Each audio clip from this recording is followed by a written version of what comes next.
Bonjour, nous sommes ravis de vous accueillir aujourd'hui pour le 9e déjeuner de l'Yvelines Business Club.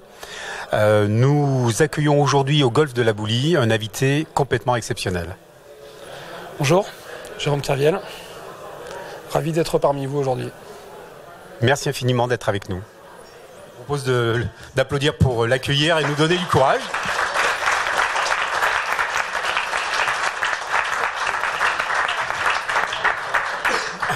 Bonjour. Jérôme, merci infiniment d'être là. Nous avons préparé cette présentation. L'objectif que nous avons discuté ensemble, c'est vraiment de parler d'un parcours humain, d'un parcours d'une personne. Et je t'ai posé quelques questions et tu as été très direct, très clair. Je sais qu'il y a une seule question que je ne peux pas poser. Je ne la poserai pas tout à l'heure. Il y aura une slide qui l'évoquera, mais je ne la poserai pas. Sinon, vous avez liberté et je vous encourage à être direct et tu as accepté toutes les questions, sans tabou. Alors moi j'ai une question sur toi, c'est-à-dire ton parcours. Qu'est-ce qui t'a amené dans l'univers des banques? C'était quoi? Une envie, une passion, des capacités? Comment ça s'est passé? C'est un peu par hasard en fait. J'ai fait toutes mes études en Bretagne, dans un petit village qui s'appelle Pont-l'Abbé, jusqu'au bac.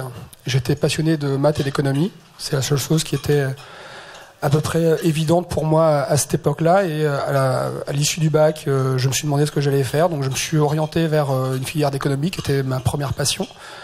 Et l'économie alliait également les maths. Donc du coup, j'étais pleinement épanoui dans ce domaine. Et puis assez rapidement, ce qui m'a manqué à la fac, c'était la pratique. Le côté un peu trop théorique m'a assez rapidement fatigué. Et donc je me suis orienté vers ce qu'on appelle un IUP, un institut universitaire professionnalisé, qui alliait formation théorique et pratique, et notamment beaucoup de stages. Et j'ai fait mon premier stage à la Société Générale à Nantes, dans ce cursus, au département titres. Et ça m'a beaucoup plu. Et je voulais complètement arrêter mes études et rentrer dans le milieu professionnel assez immédiatement. Et ma responsable de stage m'a interdit, m'a dit non, tu fais quand même bac plus 5. Donc un peu à l'arrache, j'ai présenté une candidature à Lyon pour faire un DESS, ce que j'ai fait en fait, DESS Organisation et Contrôle des activités de marché financier. Et on arrive à cette époque, en l'an 2000, où les banques recrutent à tour de bras, et notamment en salle des marchés et tous les métiers liés à la salle de marché. Et donc j'ai intégré, j'avais plusieurs offres en fait à l'issue de ma formation, mais au bout du premier rendez-vous, en fait, Société Générale m'a embauché directement au middle office et sans me poser réellement de questions de plan de carrière ou quoi que ce soit d'autre, j'ai été engagé à Société Générale en 2000. Alors, ce que je vous propose au long de notre échange, c'est d'éclairer quelques termes, parce que, moi, j'avoue, je suis très novice. Alors, depuis une semaine, je baigne dans cet univers, donc j'ai appris des mots. Mais si tu veux bien, quelquefois éclairer, là, tu as utilisé un mot. Tu as été embauché pour middle office. Au middle office, alors qu'est-ce donc? Le middle office, c'est la partie, en fait, c'est tout ça. Finalement, on revient aux charges de support des traders en salle des marchés. Le back-office, lui, dépouille et traite de façon administrative toutes les opérations qui sont effectuées par les traders et réconcilie les opérations de la salle des marchés avec les dépositaires qui tiennent les comptes de la banque en titre ou en cash. Et moi, j'étais en fait entre les deux, en fait, à faire le tampon entre le back-office et les traders. D'accord. Donc tu fais une entrée classique. Assez classique, et avec surtout absolument jamais l'idée d'exercer un jour le métier de trader. Parce qu'en fait, j'avais un bac plus 5, certes, mais en salle des marchés, et particulièrement en France, le profil des traders, c'est exclusivement, pour ne pas dire uniquement, Centrale, Polytechnique, les mines, donc des grandes écoles d'ingénieurs. Côté commercial, c'est plus du HEC qu'ils vont prendre, ou du Sciences Po, ou École Subdeco. Donc en ayant un profil universitaire, il y avait quasiment aucune chance qu'un jour je devienne trader. Et d'ailleurs, je n'avais absolument pas l'envie. D'accord. Même si la matière me fascinait, même si l'ambiance salle des marchés me fascinait, je me disais ça ne se produira pas, donc c'est pas quelque chose qui était dans mon référentiel à l'époque. Alors comment ça se passe? Alors comment justement l'évolution se produit?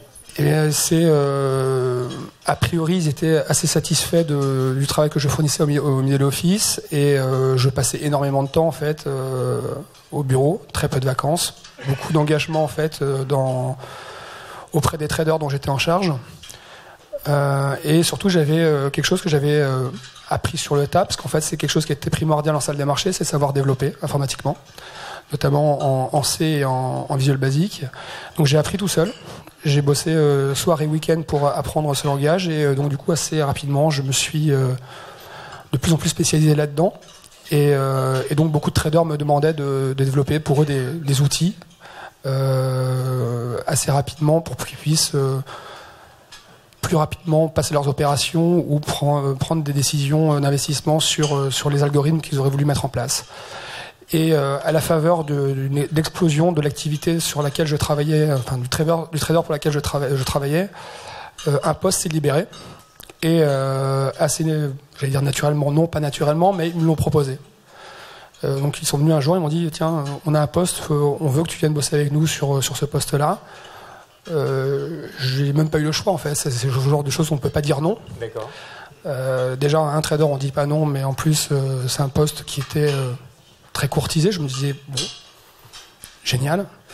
Et donc j'ai commencé à faire du trading en fin 2004. Là tu étais déjà dans les tours de la Défense? J'ai toujours fait toute ma carrière dans les tours. De 2000 à 2008 j'étais dans les tours de la Société Générale. Et donc en fait depuis 2004 je passe du middle office au front office. Donc là je suis sur le desk de trading avec les traders et je commence à opérer pour l'équipe. Est-ce que là on peut dire que tu touches quelque part une sorte de rêve, puisque tu le disais tout à l'heure, c'était une ambition que tu pensais pas justement c'était pas un rêve, parce que je pensais pas que ça aurait été quelque chose de possible, même si évidemment quand je l'ai regardé ça me faisait envie, mais donc je touche pas un rêve, je touche quelque chose qui est très inattendu, qui me fait évidemment plaisir et qui intellectuellement surtout, contrairement à une tâche de middle office ou de back office qui est très répétitive et très rébarbative, là en l'occurrence une journée ne ressemble jamais à une autre. Et donc il y a cette émulation en fait intellectuelle qui est beaucoup très présente, et puis le stress, l'adrénaline qui est liée au métier lui-même. Donc, et ce que nous entendons, c'est aussi une vie quasiment dédiée à ça. Tu parlais de week-end, de soirée. Là, ça veut dire c'est quoi? C'est des semaines Mes horaires, c'était j'arrivais à 6h, 6h30 le matin à la banque et je partais rarement avant minuit, 1h. Okay. Pas deux? Non, il n'y a pas la place, non. Enfin, j'avais pas la place, moi en tout cas, en fait, dans la façon dont j'avais géré cette expérience-là, en fait, effectivement, je vivais exclusivement pour la banque, et d'une certaine façon, ma famille, c'était la banque. Et c'est aussi l'impression, en fait, qui était donnée en salle des marchés, ce que j'ai pu observer, et les échanges que j'ai pu avoir avec d'autres personnes par ailleurs. Effectivement, on passe beaucoup de temps sur place, et qu'effectivement, on se rend compte que les gens finissent plus par sortir et se voir le week-end entre traders plutôt que leurs propres copains ou d'autres secteurs. C'est très consanguin. Alors, ce qui est important pour nous, parce que y a peut-être des personnes pour qui c'est un univers plus familier, mais en tout cas, moi, j'avoue avoir découvert beaucoup de sujets. Tu nous as tendu une perche en parlant des traders. Tu dis on refuse pas un trader. Tu peux étayer un peu plus ça? Ça veut dire quoi? C'est des gens qui ont tout pouvoir, en fait. Qu'est-ce que ça veut dire? Disons qu'en fait, moi, c'est ce que j'ai entendu à l'époque quand j'ai intégré la Société Générale et notamment la salle des marchés. Et quand j'étais dans les fonctions plus support avant d'être trader, le nombre de fois où j'ai entendu je te demande de faire ça, tu fermes ta gueule, pardon pour la trivialité de mon propos, tu fermes ta gueule, t'es un centre de coût, non un centre de profit. C'est ça en fait le schéma dans lequel on n'est pas loin des images qu'on voit dans certains films. Oui, en fait, ce qui est très marqué, en fait, c'est que c'est le centre de profit, c'est la salle des marchés, le centre de coût, c'est tout le reste. Donc il y a un ascendant, effectivement, sur les autres fonctions support, qui est très marqué. Okay. Donc là, si nous poursuivons ton ascension, puisque là, ce que nous entendons, c'est vraiment une vie dédiée à ça, une ascension, quelle est l'étape suivante? L'étape suivante, en fait, pendant 3 ans, donc un peu plus de 3 ans, j'ai exercé ce métier. Alors, en fait, ce qui s'est passé, c'est que j'étais sur une activité qu'on appelle le market making, c'est-à-dire qu'en fait, la banque émettait des produits financiers et charge à moi, en fait, de faire l'animation de ces produits sur les marchés financiers, donc de fournir continuellement des prix à l'achat et à la vente. Donc ça, c'était ma première partie d'activité. Et à côté de cette activité, il y avait une activité dite pour compte propre, c'est-à-dire qu'il y a une partie de l'argent, en fait, une enveloppe qui est dédiée à faire de la spéculation. Charge à nous, évidemment, de faire fructifier cet argent-là. Sans entrer dans des secrets, mais pour des ordres de grandeur pour nous. Alors à l'époque, quand j'ai commencé, c'était... Parce qu'une enveloppe, on peut y mettre 10 euros. C'était 10 millions d'euros à l'époque, par jour. Donc voilà, donc du coup, j'avais cette activité que j'ai opérée pendant plus de 3 ans, avec évidemment des objectifs financiers, parce qu'en fait, chaque trader a un objectif financier, un PNL à réaliser avant la fin de l'année. Donc en fait, la première année, j'avais un objectif de 3 millions d'euros. À la faveur des opérations spéculatives, j'en ai fait 5. En fin d'année, ce qui doit arriver dans toutes les sociétés, j'imagine, en fait, on fait un entretien de fin d'année pour voir si tout s'est bien passé, si les objectifs sont atteints. Donc on m'a dit c'est vachement bien, t'avais 3 à faire, t'en as fait 5, mais l'année prochaine tu feras 5. Je dis ok. Donc moi je savais un petit peu comment j'avais fait les 5 en spéculant notamment énormément. Les valeurs des autres traders, c'est quoi? Ça dépend des activités, des produits qui sont traités, donc ça peut être vraiment très très variable. Moi j'étais vraiment sur du produit de flux, donc petite marge et gros volume, où il fallait effectivement, c'est un métier de centimiste, mais c'est les volumes qui vont faire l'argent. Et donc en fait assez rapidement, c'est plus l'activité de spéculation en fait qui est plus intéressante et plus lucrative, avec le risque qui va avec évidemment. Et donc l'année suivante, en fait, nous sommes en 2006, j'ai donc un objectif de 5 millions d'euros, on me demande d'en faire 5, et ben je prends plus d'habitude que l'année précédente, je prends plus de confiance en moi aussi, et en fin d'année je réalise 12 millions d'euros. Donc fin d'année, on me dit c'est super bien, ce que tu as fait, bah, tu feras 12 l'année prochaine. Donc là, je me rends compte que je suis dans un cercle un peu vicieux quand même, parce que vous doutez bien que si vous ne faites pas les 12 l'année suivante, on va dire bah, tu as sous-performé. Et donc on arrive en 2007. 2007, je change de marché, enfin surtout de produits en fait. J'arrive sur ce qu'on appelle des produits dérivés en fait, à fort effet de levier, notamment ce qu'on appelle les produits des futurs indices. Et je travaille sur le marché allemand, français, anglais et tous les pays scandinaves. Et donc je commence à prendre plus d'aise, à prendre des positions assez importantes. C'est des ordres de grandeur? Sur le début d'année, en fait, je dois être à une position à 600 millions d'euros, qui part pas bien en début et qui assez rapidement se retourne début janvier, en fait, et je déboucle mon année avec un gain de 25 millions d'euros. Et là, qu'est-ce qui se passe dans la tête? Parce qu'on change d'échelle par rapport au Pékin moyen. À ce moment-là, je me dis, déjà, le premier réflexe que j'ai, en fait, fin janvier, c'est que j'ai 12 affaires, j'en ai fait 25, je suis content. Donc mon année est finie. Et je me rends compte par la suite que j'ai vraiment ennuyé, donc du coup, je continue à prendre des positions, puis j'ai une analyse et une stratégie qui est en place. À ce moment-là, j'y crois à fond. Donc je commence à remonter une nouvelle position, en me disant, de toute façon... Remonter des positions, c'est reprendre des positions, investir, prendre des risques. Donc j'anticipe en fait une baisse des marchés financiers parce que je pense qu'il va y avoir une crise. Il y avait eu beaucoup de tensions à l'époque au premier trimestre 2007. Et donc je spécule à la baisse en espérant donc que le marché va s'écrouler. Le marché ne s'écroule pas. De mars à juillet, je perds de l'argent, je perds énormément d'argent. Et pendant ce temps-là, en fait, je continue à monter la position, qui va arriver à une position. Et là, je me mets moi-même en fait dans un schéma en fait de fuite en avant. Déjà à ce moment-là, la position fin juillet va atteindre 30 milliards d'euros. Et je perds en l'attend 2,7 milliards. Donc à ce moment-là, évidemment, vous avez des journées qui sont un peu compliquées. Parce que chaque seconde que Dieu fait, en fait, vous vous demandez la position, je la coupe ou je la garde. Est-ce que je prends ma perte ou je continue? Donc c'est un conflit permanent en fait dans la tronche. Et fin juillet, début août, le marché se retourne complètement et en l'espace de quelques heures, je passe de moins de 2,7 milliards de pertes latentes à 500 millions d'euros de gains. Donc là, c'est un gros soulagement parce qu'en fait, j'ai porté la position pendant plusieurs mois. Donc plusieurs mois où j'ai pas dormi, évidemment. Qu'est-ce qui se passe dans la tête, le corps, l'esprit? On passe d'un stress complètement négatif à une excitation et... Ben, en fait, le paradoxe, et je le dis avec le recul de l'analyse qui a été la mienne rétrospectivement, c'est que je me rends compte qu'en fait, en termes d'adrénaline, en termes d'émotion, finalement, les deux phases sont grisantes. C'est aussi paradoxal que ça, en fait. Et alors non pas que je sois maso, mais je pense avoir eu autant de sensations, différentes certes, au moment où ça perdait de l'argent que quand ça en a gagné. Alors évidemment, le retournement, c'est ce qu'on attend, parce qu'on est là pour faire de l'argent, mais je me rends compte avec le recul que les émotions qui m'ont traversé étaient tout aussi fortes d'un côté comme de l'autre. Et la libération le jour où ça se retourne. Et donc là, en fait, je suis fin août, la position est débouclée. Je suis à plus de 500 millions d'euros de gains. Je reprends une position. Millions d'euros de gains, ouais.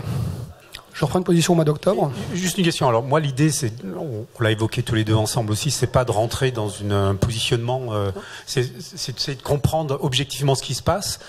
J'entends beaucoup, je prends une position, je débloque, on parle de milliards d'euros. Donc là, Jérôme est tout seul pour faire ça. Enfin, je veux dire, il appuie sur les boutons et hop. Alors effectivement, je suis moins de milliards, plus 500. Je suis tout seul je suis tout seul derrière mon ordinateur, effectivement, à prendre les positions, parce qu'en fait, c'est électronique. Par contre, vous vous doutez bien que tout est contrôlé de A à Z et que tout est dépouillé. Et puis surtout, au quotidien, vous avez des paiements à opérer. Donc, en fait, les 2,7 milliards de pertes latentes, il y a ce qu'on appelle au quotidien des appels de marge. Parce que la bourse demande une garantie quand même que la perte soit couverte. Donc, les 2,7 milliards, par exemple, à l'époque, ont été payés par la banque et la bourse. Et c'est pas moi qui fais le virement, donc effectivement, on ne pourra pas me taxer d'avoir fait moi-même le virement. Mais donc voilà, et puis il y a des contrôles, il y a évidemment des arrêtés comptables qui sont mensuels. Et puis au mois de juin, en fait, là où je perdais en latent en fait pas mal d'argent, il y a un arrêté semestriel qui est passé, avec des commissaires aux comptes qui ont aussi validé les comptes à ce moment-là. Alors beaucoup de questions nous ont été posées, à moi et à mes chefs à ce moment-là, et l'instruction qui m'a été dite à ce moment-là, c'est tu te débrouilles, il faut que ça passe. Donc c'est à ce moment-là que je me suis débrouillé pour que ça passe. Donc on invente une grosse, passez-moi l'expression, une grosse pipe au service de contrôle, qui y croit pas. Après, ça c'est le gros débat qu'on a eu pendant des années, qu'on a toujours d'ailleurs aujourd'hui. Mais il se trouve que les trucs ont été validés. Ce que je propose, c'est que nous avons la chance d'avoir un ancien inspecteur dans une précédente vie, Laurent. Effectivement, j'ai eu la chance d'approcher ce monde, et même de très près, parce que j'étais également proche d'une salle de marché, une banque concurrente, et inspecteur qui est la police de la banque, que j'ai quitté en 98 pour devenir entrepreneur. J'ai suivi cette histoire avec beaucoup d'émotion et j'ai pas compris. J'ai pas compris comment, mais ça a été un sujet après qu'on a retrouvé effectivement dans la presse, mais j'ai pas compris comment vous avez pu être aussi seul. Alors, moi en tant qu'ancien inspecteur, le travail qu'on faisait et l'inspection passait sur la salle de marché, elle passe. Quand on voit le contrôle de la banque sur l'ensemble des comptes, c'est de tous les comptes, et heureusement que ça existe pour garantir bien sûr la solvabilité de la banque, et les règles sont extrêmement fortes, elles se sont d'ailleurs accrues et elles vont continuer avec une nouvelle réglementation BAL. Mais comment on... Est-ce que ma question c'est, est-ce que tu n'es pas senti seul, et pourquoi il n'y a pas eu ce contrôle ou ce interne? Ça a toujours été une question qui a été posée par les journalistes, et bon, j'ai lu les réponses, mais ça m'intéresse d'avoir un vote. Alors, vous savez, moi j'ai des souvenirs, surtout des souvenirs de regard et de questionnement entre moi et mes supérieurs à certains moments, parce qu'évidemment tout le monde est informé en temps réel, quasiment en temps réel. Parce que le délai dans la salle de marché, c'est la milliseconde. Donc en temps réel, ils savent exactement tout ce qui se passe. Ils ont surtout les outils de monitoring pour voir ce qui se passe et les engagements qui sont pris. Et surtout, au moment des arrêtés comptables ou des erreurs en comptabilité, se reçoivent également des mails et des réunions qui sont faites autour de ce qu'ils appellent les passerelles comptables. La première fois, on m'a dit tu te démerdes pour faire passer le truc en comptabilité. Donc ils ont passé ce qu'on appelle des opérations diverses en comptabilité. Voilà, ça, je ne sais pas comment ils se sont débrouillés, mais ils l'ont fait, sur la base de quoi, je ne sais pas bien non plus. Et par la suite, en fait, j'ai senti un management en fait qui a disparu dès qu'il y avait un problème, qui me laissait gérer, mais qui restait très à l'écart en fait. À chaque fois que j'allais les voir en disant, t'as vu, on a un problème sur la passerelle de ce mois-ci, je sais pas comment on va faire. J'ai eu une enquête Eurex de la bourse allemande aussi, à 2 reprises, vu les volumes qui étaient négociés. La bourse allemande s'est inquiétée de la stratégie qui était sous-jacente à ces volumes, parce que c'était plusieurs milliards d'euros. La réponse est signée par mon chef, et la réponse, c'est moi qui l'ai rédigée, avec le déontologue. Et l'instruction que j'avais, c'est tu donnes pas la stratégie, tu les enfumes. Alors évidemment, quand tout cela explose et que les gens sont interrogés, ils nous disent bah oui, mais j'ai pas compris, j'avais pas le temps, j'étais à New York ce moment-là, ou je sais pas, j'avais piscine, ou j'ai pas compris, j'ai pas lu le paragraphe 2 du mail. Ah, je suis passé à côté, je suis désolé. Le fait est que comment moi je l'ai ressenti, c'est effectivement vous parlez de solitude. Effectivement, j'ai eu une énorme solitude à ce moment-là, avec l'obligation de faire tout ce qui était en mon pouvoir pour que ça passe. Parce que c'était aussi mon intérêt. Tu as besoin du micro, Roman? Non, tu as une voix de stentor, donc... Bonjour Jérôme. Bonjour. On s'est déjà croisé un tout petit peu. Moi je trouve, je vous trouve un type bien. C'est gentil. Non. Je suis d'accord avec vous. Non. Entre le succès et l'échec, il y a un fil. Il y a un fil et c'est vraiment très fin. Et ce que vous me disiez tout à l'heure, c'est qu'il y avait le succès. En fait, vous aviez le succès et vous étiez regardé, vous étiez soutenu dans le succès. Peut-être pas dans l'échec, parce que tout le monde s'est défaussé. Et dans le succès, vous étiez seul. C'est-à-dire que vous n'êtes pas posé la question... moi, je me pose toujours la question, quand je gagne, je m'inquiète. C'est-à-dire que... Non, mais c'est souvent aussi propre aux joueurs de poker. Vous savez, le poker. Je sais pas, je suis pas joueur de poker. Non, mais vous n'êtes pas joueur, mais souvent les gens sont vraiment jusqu'au boutiste. C'est-à-dire qu'ils gagnent, ils ne voient pas l'échec. Il ne voit que le gain. Roman, ta question? Mais là où vous avez raison, mais elle va y venir. Pourquoi vous avez été aussi abandonné? Pourquoi il n'y a pas eu quelqu'un qui ne vous a pas dit un moment stop? Aussi dans le succès, pareil, oui. Mais dans le succès, je parle dans le succès. Enfin, le succès, on ne pose jamais la question. Puisque là, on entendait des chiffres de traders moyens, 3, 5 millions, ce que j'entendais. Ça, c'est 5 millions d'euros. Parce que bon, j'ai beaucoup étudié le sujet, on passe de 55 millions. C'était anormal. Un milliard, plus d'un milliard de réussite. De risquer autant.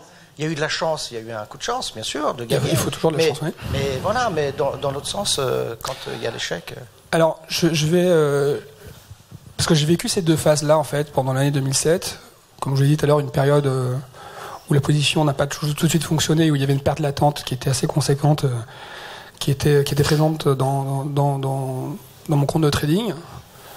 Et quand ça s'est retourné, en fait, fin 2007, à l'été 2007, où je gagne plus 500 millions d'euros, que je reprends une dernière position, et que sur cette dernière position de 30 milliards, je gagne 1 milliard de plus, donc je finis le 31 décembre avec 1,5 milliard de gains.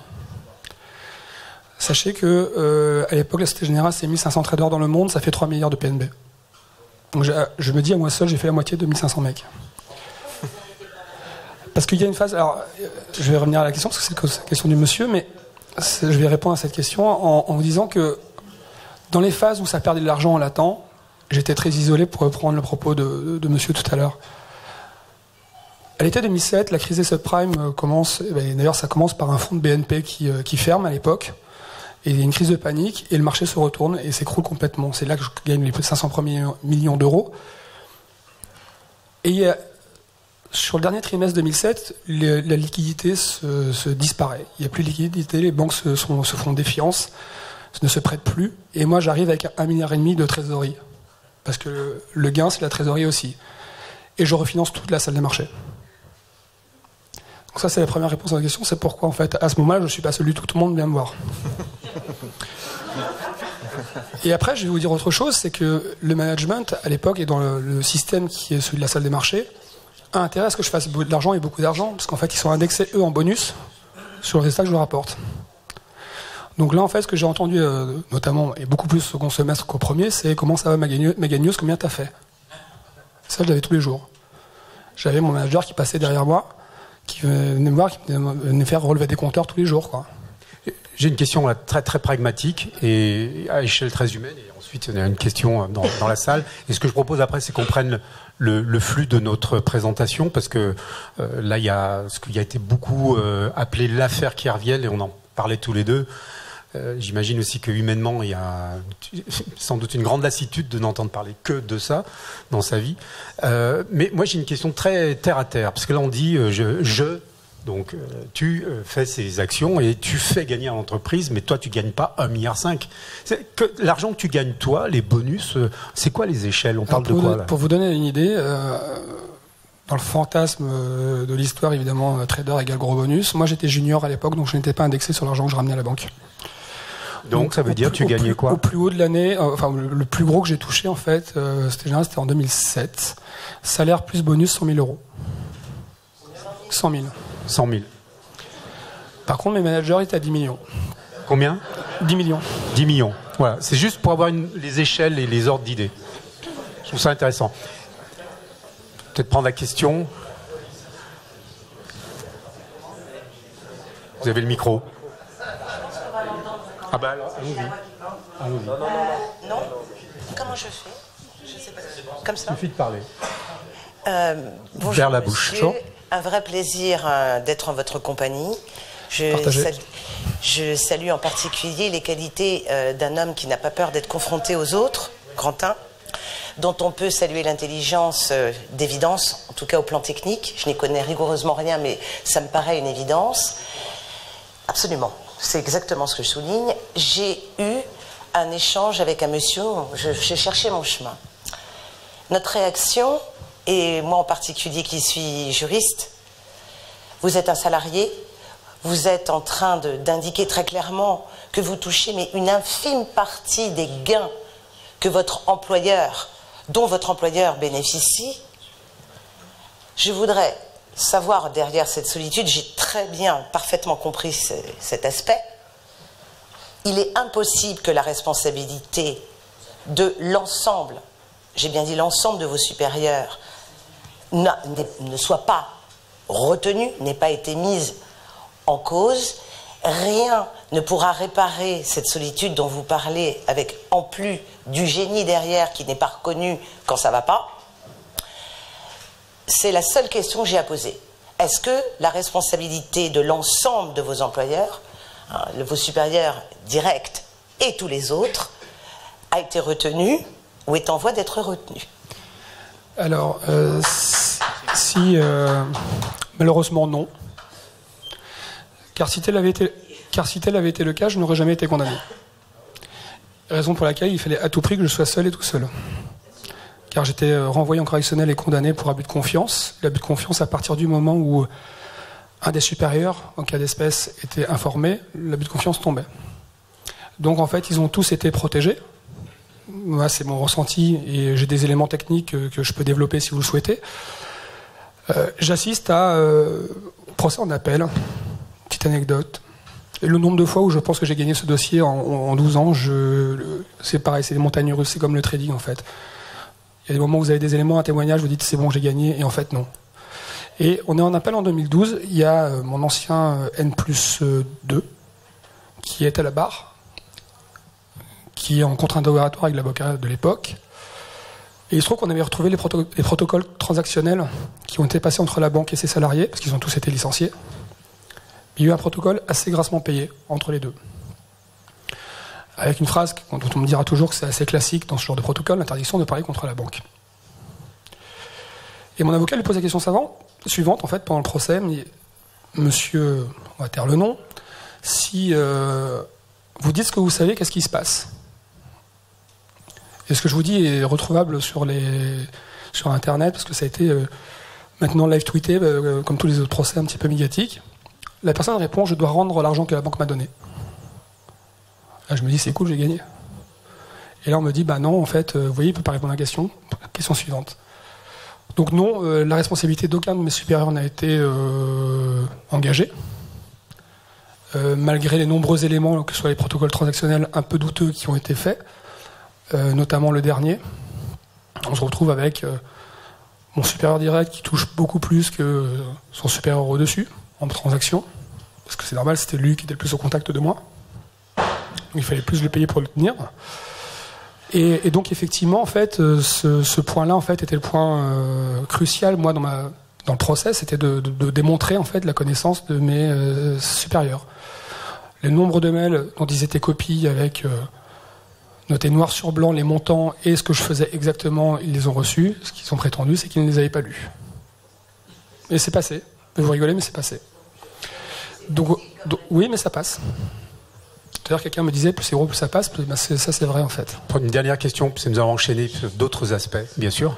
Qui a instruit votre dossier? Renaud Van Ruymbeck et Françoise Dessay. Et charmant. Alors, justement, là, nous sommes rentrés de plein pied, mais je pense que le but du jeu, c'est vraiment cet inter-échange et de découvrir l'autre côté des choses. Donc, on va passer assez vite sur... Là, on a évoqué tous ces supports-là. Là, c'est la déclaration du sujet. Là, c'est un chronogramme qui est intéressant. Mais avant d'aller sur, justement, la vie après, pendant et toute cette époque, parce qu'on parle de 12 ans de vie, c'est énorme. J'ai deux mots que j'ai retenus en épluchant à la fois les films et tout ça. Il y a deux mots qui me tarabusent. C'est qu'est-ce que c'est le carpet et le spiel? Alors le spiel, c'est faire de la spéculation. C'est vous achetez un actif, vous espérez le rendre plus haut, ou vous vendez un actif et vous espérez le racheter plus bas. C'est la spéculation, tout simplement. Et Spiel, ça veut dire jouer en allemand, c'est de la spéculation tout simplement. Et quand on joue, il y a normalement des règles. C'était ça ma question aussi derrière. Là, ce que j'ai vu, c'est le Spiel, c'est vraiment jeu ouvert, quoi. On y va. Quand on prend une position, ça monte ou ça baisse. Hein. De toute façon, il n'y a que deux choix. Donc effectivement, il y a une partie d'aléatoire, parce qu'en fait, il y a quelque chose qui... Tout à l'heure, monsieur disait, il faut toujours une part de chance. C'est vrai, parce que vous prenez une position, vous pouvez avoir l'impression d'avoir un modèle mathématique ou une stratégie graphique, en fait, qui fonctionne, et prendre des positions, investir en fonction de ces éléments-là. Il y a toujours un aléatoire. On parlait d'aléatoire tout à l'heure à table. Il y a l'aléatoire que vous ne pouvez pas prévoir, c'est deux avions qui vont se planter dans une tour. Ça, vous ne pouvez jamais le prévoir. Et alors, le carpet, qu'est-ce donc? Et le carpet, c'est... alors, en salle des marchés, tout n'est pas déclaré. Quand, par exemple, en fin d'année, vous avez atteint votre objectif et qu'il n'est pas nécessaire, comme vous l'avez compris, d'en faire plus, parce que sinon on va vous en demander de faire plus l'année suivante, c'est de mettre en réserve de l'argent, de planquer de l'argent, et le transférer sur l'année suivante. Oui.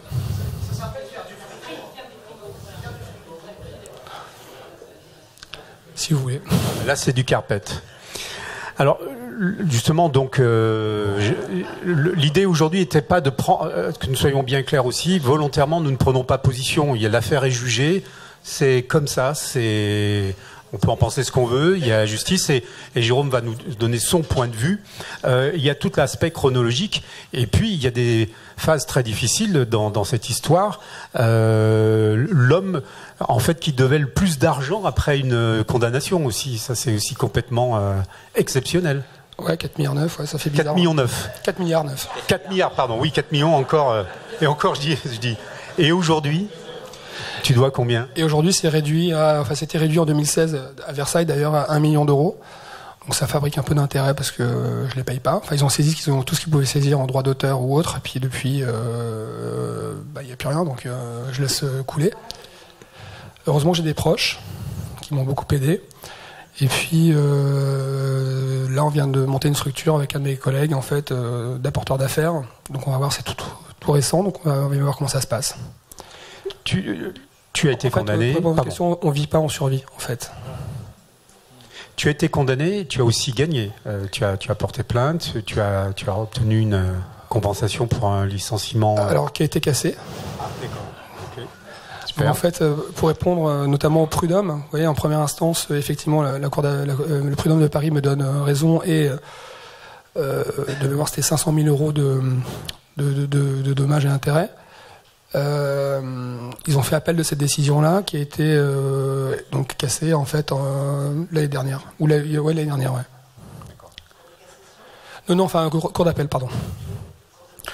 Ouais, on envisage là. En fait, enfin, c'est en cours. On a fait pourvoi et c'est en cours. Mais vous savez, je vais vous dire une chose en fait qui est très simple. Même si je devais gagner 500 000 euros et que ça doit être confirmé, dans la mesure où je leur dois 1 million et des bananes, ce serait compensé. Donc pour moi, c'est l'épaisseur du trait. Oui, c'est une question de principe. Mais tout dans ce dossier-là, tout ne restera qu'une question de principe de toute façon dans ce dossier-là après. Ouais.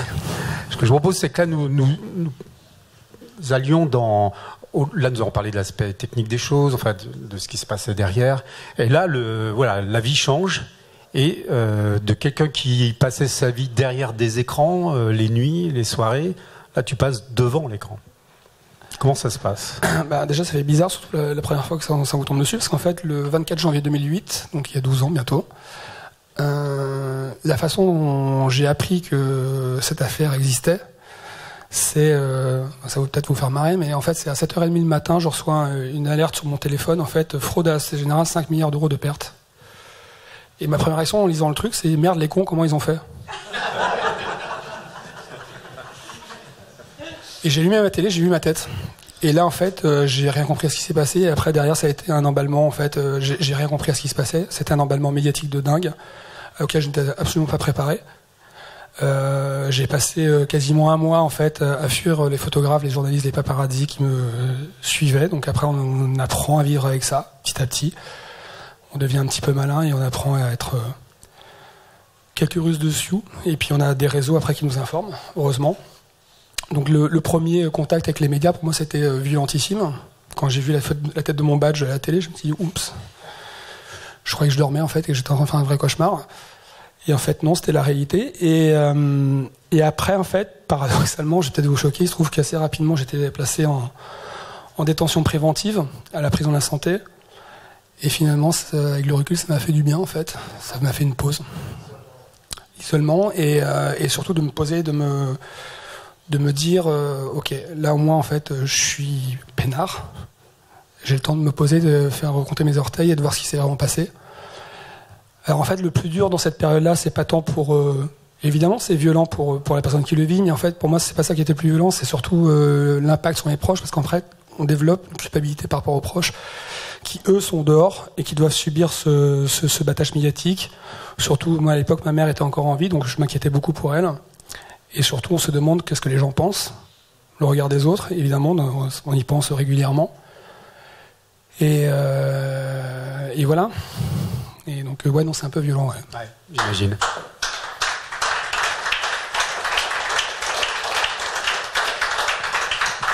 Donc là, je propose qu'on reste sur la dimension humaine, justement. Donc là, des bouleversements, un typhon, une tornade.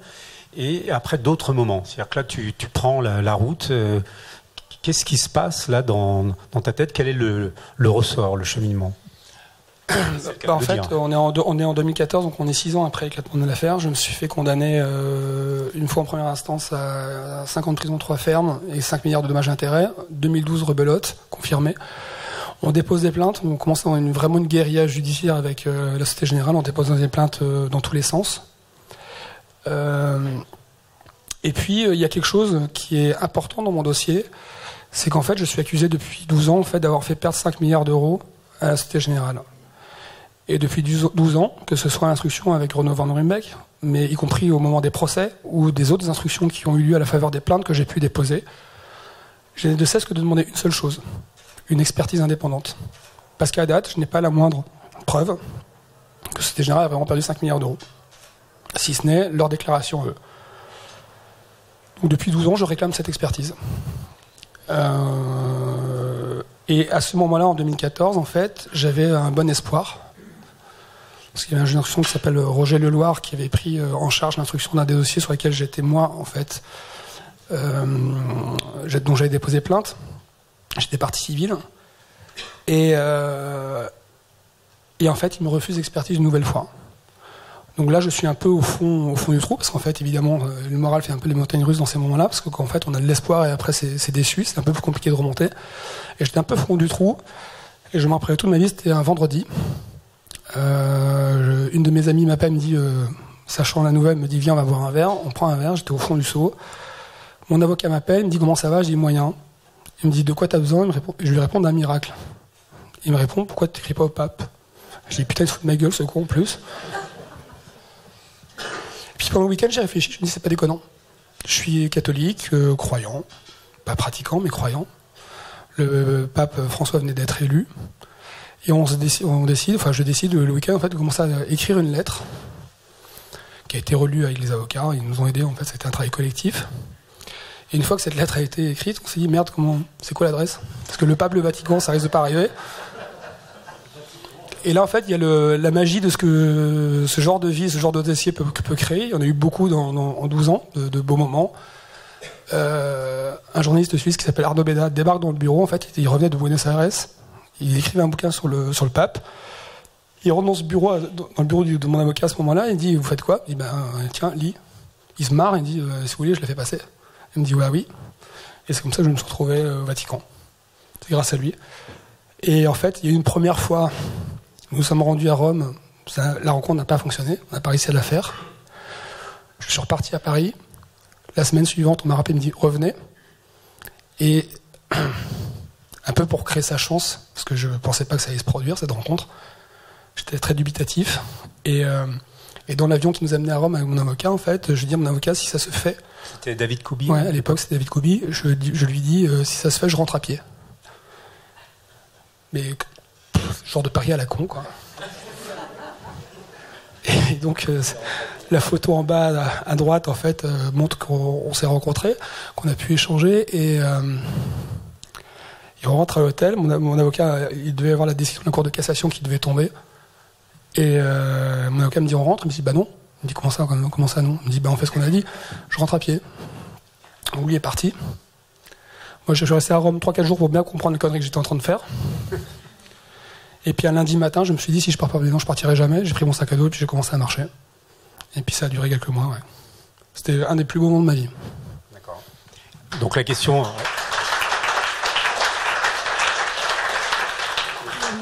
que je ne poserai pas, c'est quel échange vous avez eu et qu'est-ce que vous avez dit. C'est la seule question que je ne réponds pas. Ouais. J'ai une pensée qui me venait en voyant la photo précédente, c'est que pour se détendre un tout petit peu, peut-être que tu aurais pu déposer des droits sur la parka rouge. Parce que ça a été repris quand même, ça a été utilisé aussi par d'autres personnes. C'était fait pour. D'accord. D'autres rencontres, puisque moi j'ai eu le plaisir de voir le film en préparation. Qu'est-ce que ça fait alors, parce qu'il utilise en plus ton nom dans le film, Jérôme Kerviel. Quelle est la part de véracité dans ce film? Comment tu l'as aperçu? Tu l'as vu déjà, enfin j'imagine. Ouais, j'ai vu, j'ai vu. Christophe, ça fait de voir un film. J'ai beaucoup parlé avec Christophe en fait, qui est devenu un ami et on a beaucoup travaillé parce qu'en fait il voulait s'imprégner. Il a participé à tous les procès. Peut-être redire son nom. Christophe Baratier. Baratier, c'est celui qui avait fait les choristes avant. Et en fait c'est très dur. En fait la première fois que j'ai vu le film, ça me fait un vrai choc parce qu'en fait effectivement quand on entend son nom à l'écran, on se dit merde. Un truc un peu schizophrénique dans l'histoire.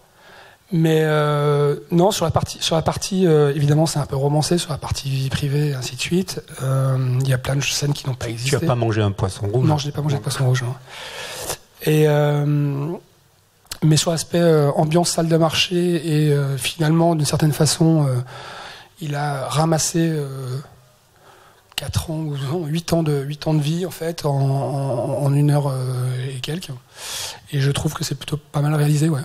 Mais après pour moi c'est super compliqué de juger ça parce que j'ai pas le recul nécessaire en fait, j'ai plus le recul. Nouvelle question et ensuite nous allons. Est-ce que vous avez recommencé à vivre en tant qu'individu depuis ces faits? Alors j'ai eu oui, on j'apprends petit à petit. Et il se trouve que j'ai eu le bonheur d'avoir une petite fille il y a 18 mois, donc effectivement, ça me remet dans la vie. C'est le genre de choses qui me remettent dans la vie, tout à fait. Alors, on pourrait imaginer que ça serve de leçon, puisque c'est une affaire complètement exceptionnelle, puisque ce que j'ai cru comprendre aussi, c'est que ça arrive à d'autres traders, peut-être pas sur les mêmes montants, parce que là, tu as engagé jusqu'à combien de sommes? Au mois de janvier, on était à 50 milliards. 50 milliards, bon, évidemment, c'est un gros spiel, là, si je puis dire. Quand même. Mais alors, il faut quand même bien comprendre que ce sont des produits dérivés, donc il n'y a pas 50 milliards d'euros qui sont sortis des caisses de la banque. Hein. C'est ce qu'on appelle les produits dérivés, donc en fait, il y a juste ce qu'on appelle le dépôt de garantie qu'on dépose.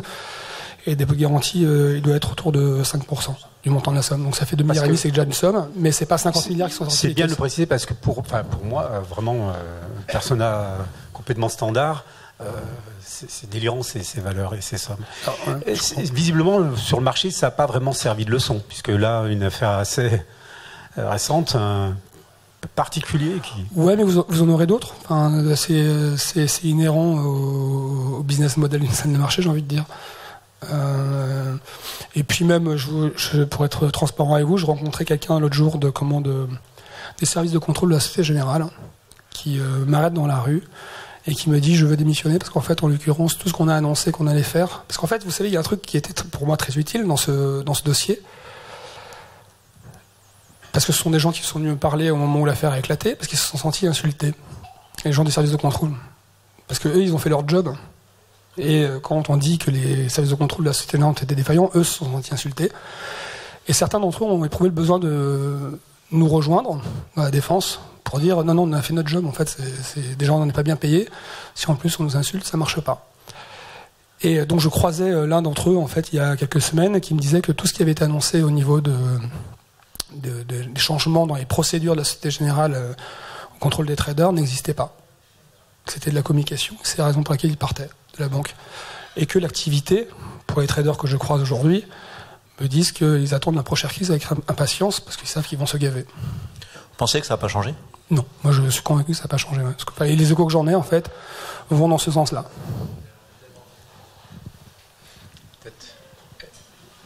J'aimerais revenir en arrière à ce moment très marquant où vous voyez sur votre téléphone portable qu'une espèce d'andouille a fait une connerie à la Société Générale.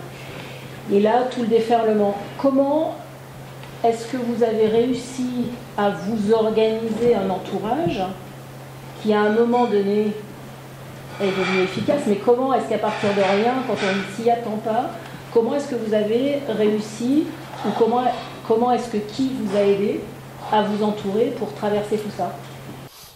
Alors déjà, au début, vous vous laissez porter, vous comprenez même pas bien ce qui est en train de vous arriver. Parce que je vais vous dire une chose, évidemment, avant que l'annonce de la médiatique du jeudi 24 janvier, évidemment, j'ai passé un week-end en pseudo garde à vue à l'intérieur de la banque. Et une forme de mise à pied, on me dit en partant le dimanche, reviens pas lundi, on te rappelle. Et donc du lundi au jeudi de l'annonce, en fait, je n'ai aucune nouvelle, si ce n'est que potentiellement j'ai un prud'homme en fait qui va arriver.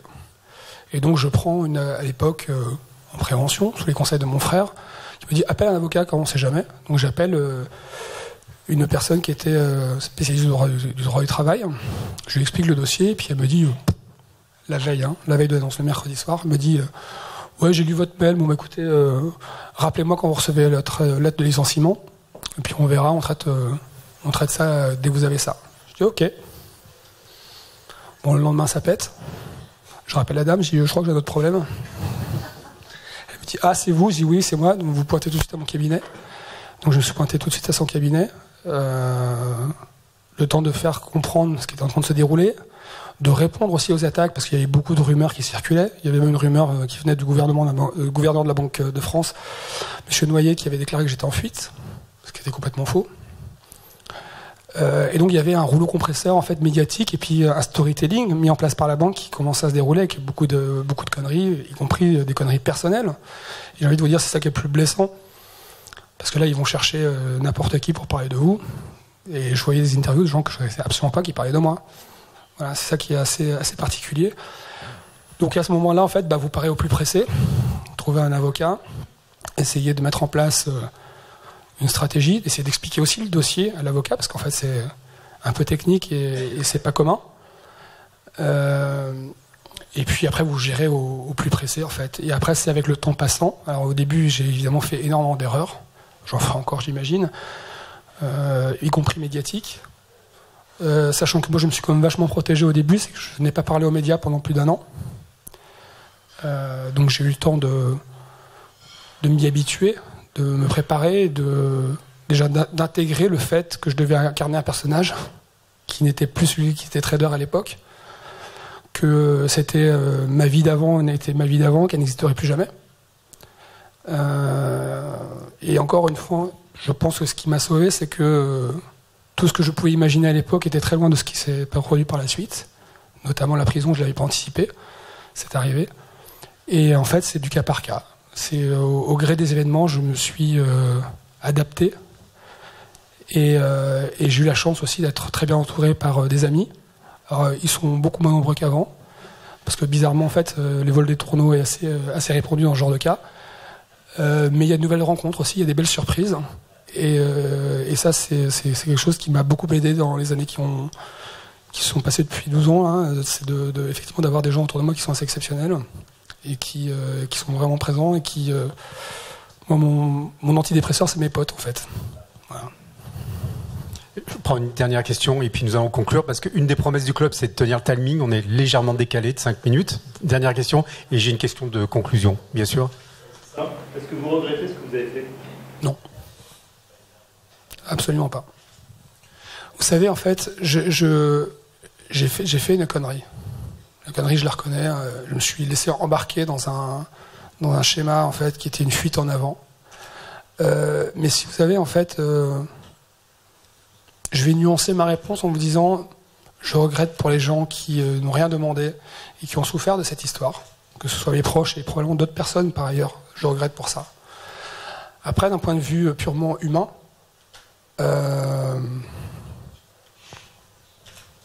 je suis plus heureux aujourd'hui que je n'ai jamais été avant. J'ai rencontré des gens formidables, j'ai vécu des expériences dures, mais qui m'ont enrichi aussi, qui m'ont endurci, qui m'ont appris beaucoup de choses, qui m'ont fait ouvrir les yeux sur pas mal de choses aussi. Après, l'erreur entre moi et moi, je la gère au quotidien. Et la seule chose que je puisse vous dire, c'est que maintenant, quand je me regarde dans la glace, depuis 12 ans, en fait, j'ai aucun problème avec ça.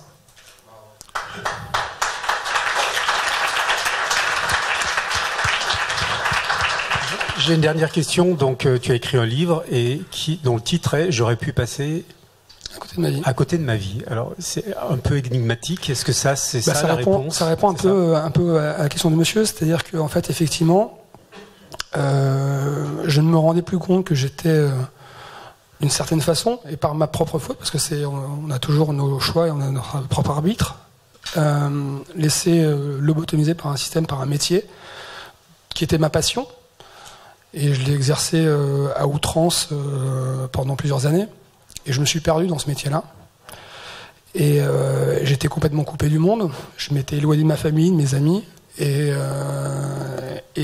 malheureusement, il faut souvent qu'il y ait des épreuves et des drames, entre guillemets, pour prendre conscience. Mais il m'aura fallu celui-là pour prendre conscience et prendre pleinement conscience à tel point que aujourd'hui, ce qui me plaît, c'est ce genre d'échange, rencontrer des gens, apprendre de ces gens,